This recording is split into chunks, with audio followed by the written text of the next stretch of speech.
Welcome to Tech Startup Stories, hosted by Natalie Binns. This is the podcast that takes you behind the scenes of the B2B startup world. Hi, I'm Natalie Binns, and I'm the host of Tech Startup Stories.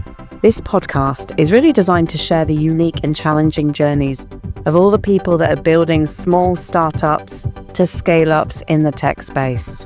My background? Initially, I was in sales, and then I moved into marketing, and I've been lucky enough to work with some amazing tech companies. But my passion is really startups. And that led me back to helping tech startups set up their marketing and go-to-market functions where the budgets are tight and the resources are few and far between. So let's get into this week's podcast. Hi, welcome to this week's podcast. This week I'm speaking with Ed Gould, and he's the CEO and founder of Enten. They are a revenue sharing platform.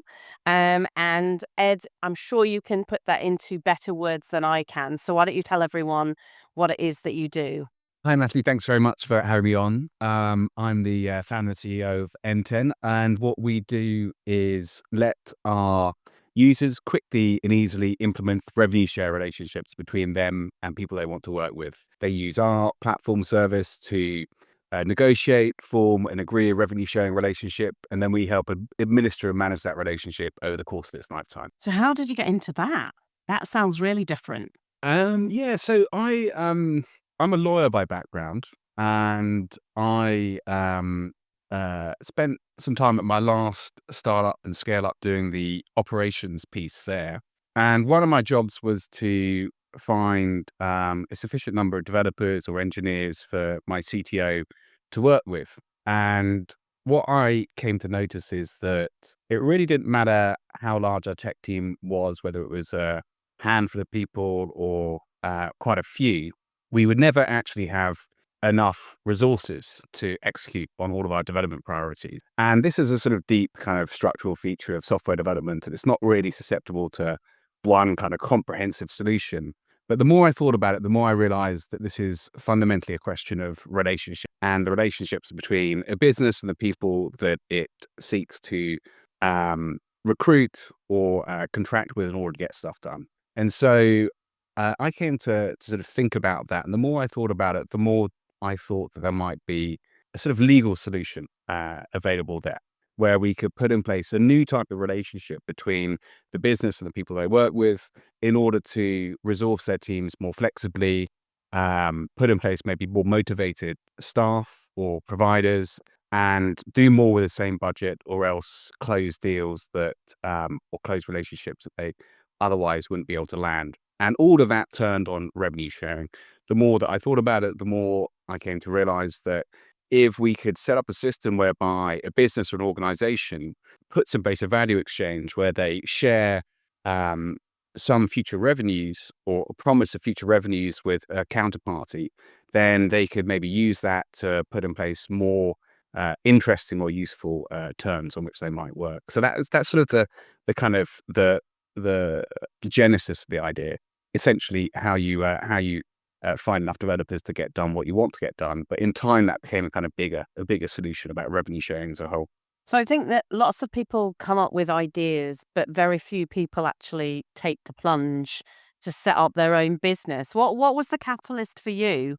What was the catalyst? So I think it's like it's a sort of sequential thing, right? So you come up with this sort of, initially you see a problem or a challenge that you're struggling to solve, right? And in our instance, it was, how do we find this sufficient resource to get done what we need to get done?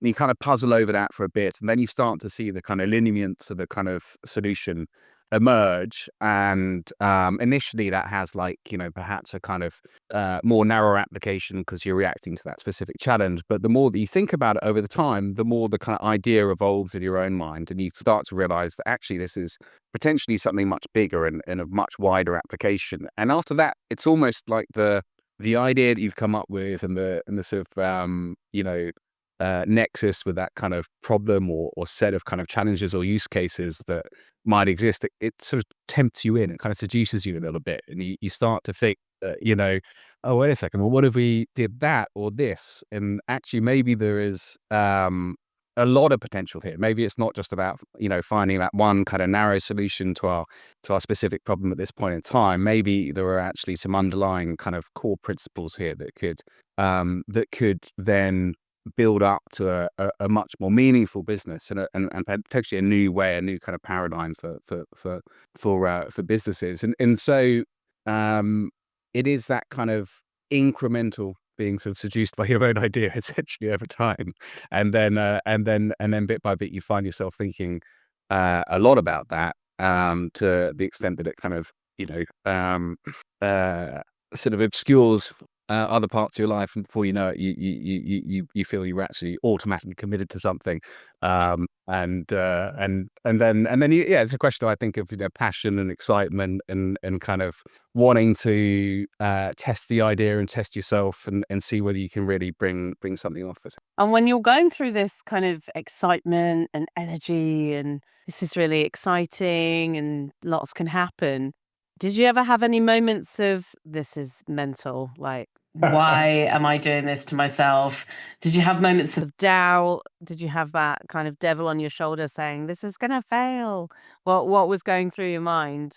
Yeah, I mean, like, I think you kind of have that on a daily basis, right? Frankly, and I think it's healthy to have that, right? I think if you didn't have that, then you might be tempted to venture into, I don't know, Sam Bankman-Fried territory, frankly,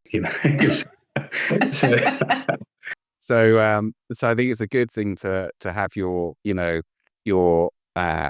somewhat passionate expectations tempered by some more realistic doubts. And ultimately, I think it's a question of sort of managing those doubts and interacting with them in a way that is kind of useful and healthy for the challenge that you set yourself. Ultimately, there's, particularly at a very early stage, you're operating in a world of a lot of unknowns and a lot of risk. And your job is to essentially form hypotheses to test and then hopefully de-risk the idea over time and refine it. And, bit by bit, hopefully the doubts kind of peel away as you start to see what the shape of the project should be and how you can start to develop something that's genuinely useful and will help people and will be something that people will be prepared to pay money for. But the doubts are part of that kind of whittling down process, I think, into something that is genuinely productive.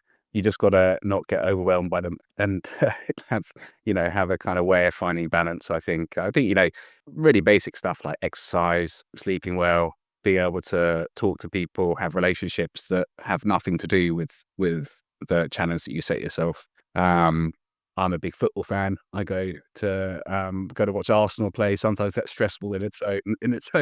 That might create some controversy in the listeners. Oh, right. Yeah. Well, yeah. Hopefully, we're not as obnoxious a team as some others. But yeah. So it's kind of having that balance, having those interests, and being able to keep some perspective. Then also, I think it's important to kind of like understand that it is, I think a little bit too much is made of like the startup grind kind of stuff and the kind of like you've got to be a real kind of tough guy kind of thing. That it should, I think, also be quite fun, right? It should be exciting. Grind set culture. Slightly reminds me of my time in the city as a city lawyer, and it wasn't healthy then. I don't think it's tremendously healthy in a startup environment either. So going back to your career in the legal space and being a corporate lawyer, that's fundamentally quite a different approach to business to what you're doing now. What have been the key sort of skills that you've brought over from that time into setting up your own business? So I think like there's some sort of basic stuff which I don't think is particular to lawyers, but I think all kind of probably professionals have to a greater or lesser degree, and that is organization, being able to prioritize tasks, keep track of things, and manage a lot of spinning plates at the same time. I think there's a certain kind of professional commitment to the quality of your work, which I think is important. Interestingly, that does need to, coming from a legal background, you do need to temper that a little bit because the standards of legal work is sort of, it needs to be pretty much completely free from errors. And that is probably not the most useful standard when you're building a startup. You've got to move a bit faster than that, I think. So but it's a good starting place to come from, commitment to quality, and then you can sort of balance that with also a commitment to kind of speed and execution as well, which is not so apparent in the hourly rate culture for obvious reasons, I think. Yeah, and then a certain kind of rigorous attitude to the ideas that you're looking at, I think, is useful. Even if, like, in the operational space you are moving fast and executing quickly, the consideration that you're trained to bring to your work routinely as a lawyer is something that is, I think, very helpful at the kind of early stage or planning stage of whatever challenge that you're setting yourself, whether it's kind of thinking through like what your value proposition is from a marketing perspective, or trying to work out what route you're going to find to develop your first technical product, or segmenting the market and trying to work out who your customers might be or who your ICP might be, and then going after that. I think the sort of the skills you have as a lawyer in terms of thinking rigorously through ideas from a kind of early foundational stage is actually really, really helpful. I completely agree with you. And I think, one of the things that I was told fairly early in my career, but it applies to pretty much every startup I work with, is this mindset of progress, not perfection. And, we don't have the time, the budget, or the inclination to wait for perfection. We've Yeah. got to make things happen. And you build on that perfection over time. So as a solo entrepreneur, you're building this business on your own. You work with lots of other people that support you in terms of giving advice and whatnot. Mm. Where do you think you got the need to bring in people in a more permanent sense when you're starting to build out the team? Where would you say are the kind of gaps that you need the most support? Yeah, so I mean, to put you complete in the picture, it is pretty much me solo at the moment. I have worked with other people in what I would consider like the first kind of phase, or maybe the first couple of phases of the startup, and we kind of moved beyond that now, and those were useful people to work with. One was a technical consultant, another was a guy called Martin Sadler, who is really helpful, and another chap was a intern actually, but it was really kind of useful marketing sort of intern, a guy called Nicholas Fernando, Indian chap who's really, really good. But right now it's just me, and my big challenge in terms of what skill set I need to bring in is someone who is going to help me build the prototype of our technical product. So where we are right now is that the product is essentially a question of kind of legal services, and it can be provided manually, and that is what I'm doing for a number of paying customers right now, who are finding that the system I designed very useful for implementing revenue share relationships. But the next stage is to translate that into a tech product that will scale efficiently and build a profitable business. And there are 2 routes that I'm looking at there. One is a technical co-founder route, and there are some interesting candidates that I'm speaking to. And that is a big decision to make, right? And it's often, I think, characterized as sort of getting married or something of that nature. So not something to be rushed into. The other route is to build something with some kind of third-party relationship, with a bit more of a kind of arm's length relationship. And there are a number of options that I'm looking at there. But I suppose, in a nutshell, it's the technical capabilities. I'm not actually completely unskilled in that area. I went to one of these coding bootcamp schools called Makers Academy a few years ago, and I wouldn't say I'm at a professional developer level, but I'm not at a complete novice either. So that gives me like a few options in terms of being able to work with people in a slightly more informed way than might otherwise be the case. But that's the real challenge. So what is how do I bring in that skill set to build the technical product, which I have a pretty clear view of. Like I've developed some wireframes myself that are, I think, quite good. and people have taken a look at them, say they're decent. I've developed some user stories. I've really thought through the product. I've got a clear idea of what it will do and how we'll get there. The question now is how to actually execute on that and what route to press go on. So it's pretty exciting times. In fact, I think it'll be a decision that I'll make probably by the end of this week. Oh, wow. Yeah. So it's very, very present. Everything's happening this week. Everything's happening this week. Yeah, exactly. Wow. I think the aim or ambition is to try and get a really early prototype up and running within the next week or two, but that is going to be very basic, right? And then an MVP, greater or lesser extent at some point in the next 4 to 6. Again, pretty basic, but Go ahead. Yeah, sorry to interrupt. So you started proving the concept with a services model Exactly. to test the market, to see how that would work, iron out the kind of challenges and really understand what the value would be to potential clients. And then the next step is to build out the technology that will deliver those services in an automated way for your client base. Is that correct? Yeah, that's right. So in a sense, this sort of the product exists in kind of two related but slightly separate domains. So one is the question of these relationships and the terms that capture the relationships, structure around that essentially. And those are more or less legal services, right? So they can be provided manually. And then there is another sort of wider product which will encompass those services and deliver them much more efficiently through a platform. And that is the tech product. And so that first bit is there, the kind of legal work that has led to the system of revenue sharing that I've created, and that can be used today. And a number of clients, paying clients, are using that today and continuing to get interest on that front. But the way to really scale that into something which is much more impactful is to host the legal solution on a tech platform and make that maximally kind of easy and efficient and quick to use. So by the end of this week, maybe next week, you'll have an idea as to which technical route you're going with, whether that's a co-founder or a third-party support.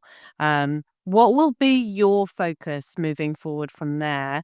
Because obviously you'll have a bit more technical support, and although I know you're going to be hand-holding that process, what's your plan for sort of the next 3 to 6 months? Plan for the next 3 to 6 months. It's a good question. So I think there are sort of three strands that I'm pursuing in parallel. So the first is the one that is probably the most advanced, and that is the kind of business or commercial strand. So I'm going to continue to sell the solution consistently over that time, and the ambition is to get up to 10 paying customers within maybe 4 to 6 weeks, depending on how much time I can devote to the process of selling that. And then on the product side, the ambition is to develop a prototype or MVP that I can then onboard those customers onto, so they can use those and actually at an earliest point in time start using to sell the product more efficiently, and in turn then show to people who are part of the third strand, which is the investor strand, that we have a product, that we have paying customers, that we have a sort of ecosystem of revenue sharing, which is what we're seeking to create, that is emergent across those two questions of the business and the product. I think depending on how quickly we can move on those two fronts, be looking to potentially start talking to angel investors within 3 months. And certainly it's very exciting. There are a number of angel investors who are already, reasonably interested, and I'm sort of keeping up to date. But I've yet to really devote time to the kind of angel fundraising effort. I think I'll be in a position once the tech product solution is there and we've got these sort of 10 paying customers, and that's not too far off. But I'm looking forward to going full time on that. So you make it sound so easy. Oh, I'm just going to acquire 10 paying customers. Like, it's just that easy, right? And I think every startup founder, that they have to wear many hats, and often, quite a few people that I've spoken to, some of them come from a commercial background, sales, marketing, whatever. Many of them come from the technical side and haven't ever touched sales or marketing before. How are you making it this easy? What is it that you're doing to get these customers through the door? Yeah, I mean, that's a good question. I think like possibly the slightly frustrating answer is, despite the fact that I became a lawyer and you don't necessarily think of lawyers as being sellers or marketers because they don't, I think, do a great job on either front.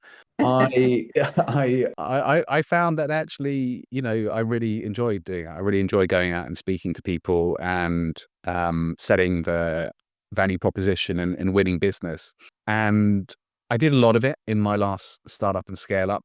I had a CEO, really good CEO, who was, I think, by his own admission, that wasn't something he really loved it.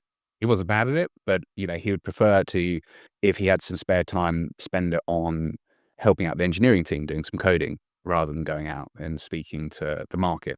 And so I found myself doing a lot of that.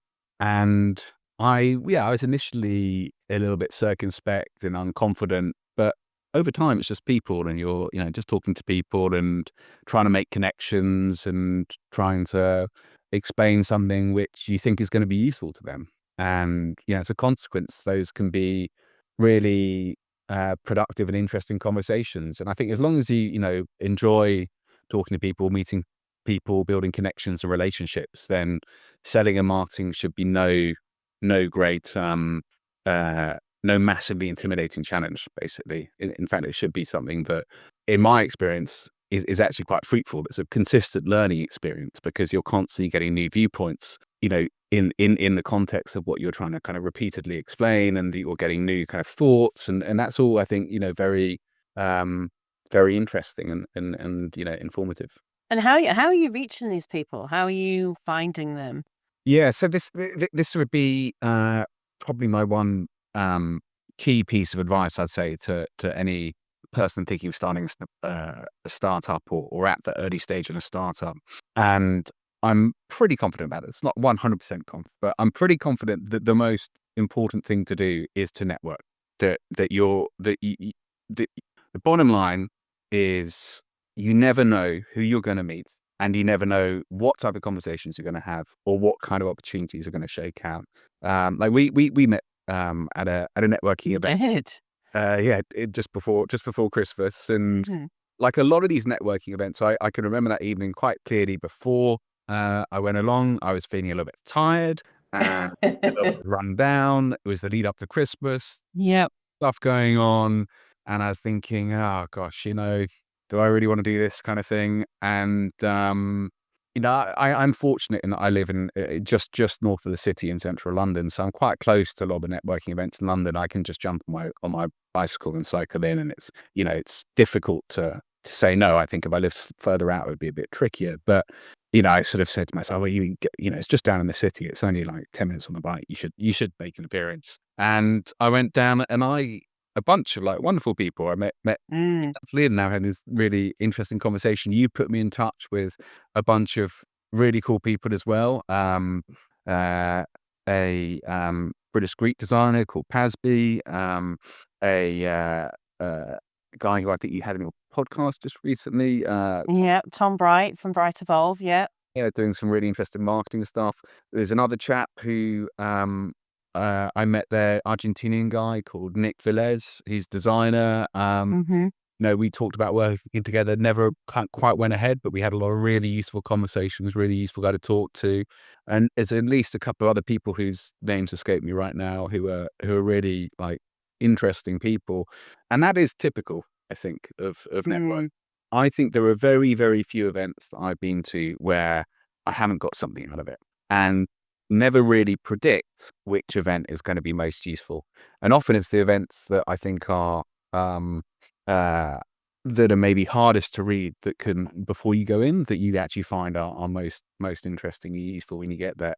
And ultimately, a lot of life is just about relationships and, establishing those relationships, managing them, creating better ones, opening doors and whatnot. In a sense, that's kind of what I'm trying to do with Enten, is to introduce these new type of relationships so that people can do stuff in a more interesting, collaboratively kind of creative way on this revenue sharing basis. But ultimately, business as a whole and life as a whole is a question of relationships, and networking is the way that you're going to open up those new relationships and open up new horizons, new possibilities and opportunities that you would really have no idea about if you weren't doing the networking, right? You'd be completely blind to it.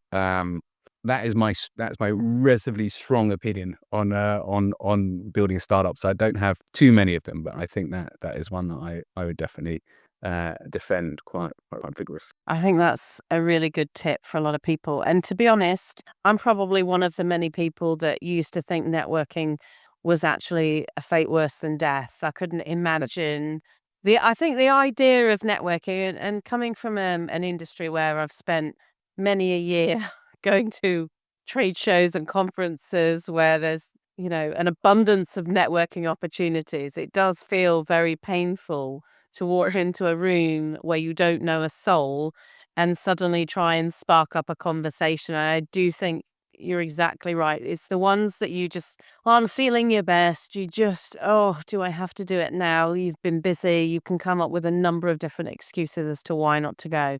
And those are the ones that you absolutely want to go to, because those are the ones that are the most fruitful. Once you get over that initial, oh, do I really want to do this? It is just worth every minute of the time that you spend there. So I wholeheartedly agree with you. Yeah, I used to. At a quite early stage, I used to set myself a minimum kind of like target or quota when I go to a networking event, and you've got to speak to 5 people, have 5 conversations. Once you've done 5, you kind of feel like you've got the measure of the situation, and but you can always probably speak to 5 people in most of these places, and if you speak to 5, you'll probably have at least one, if not more, really useful conversations. I think that's So you have a quota. I like it. That's a good way of doing that. And then at least if you kind of hit your 5 and you don't want to stay, you can leave. But good to have a quota. Oh, well, thank you for that tip.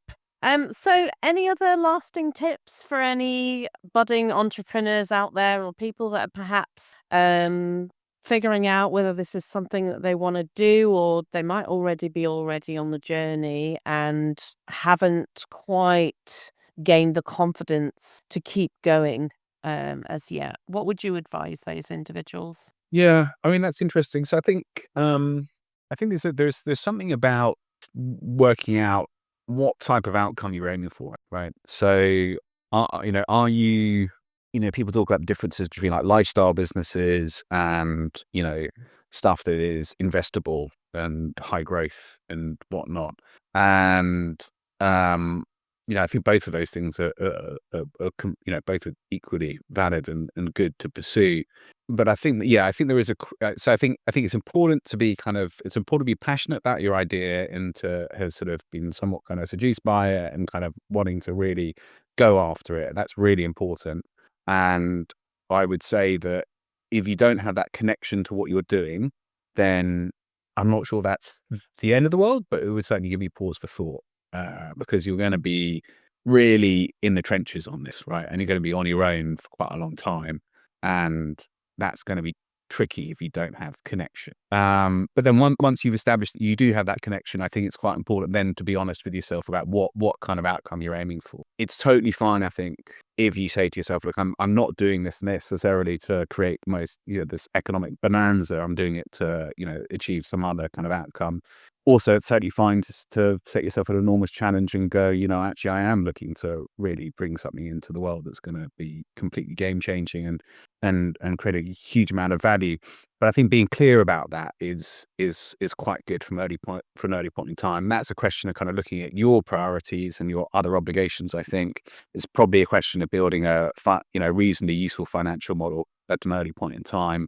And ultimately, all these financial models are kind of fictions, right? That you're kind of like telling a story to yourself and other people, right? And it probably won't pan out like that, given how you mapped it out in the beginning. But having something that you can sort of compare against your priorities and your obligations with some actual kind of numbers and some actual kind of planning, I think that's a pretty important next step after you've worked out what the thing.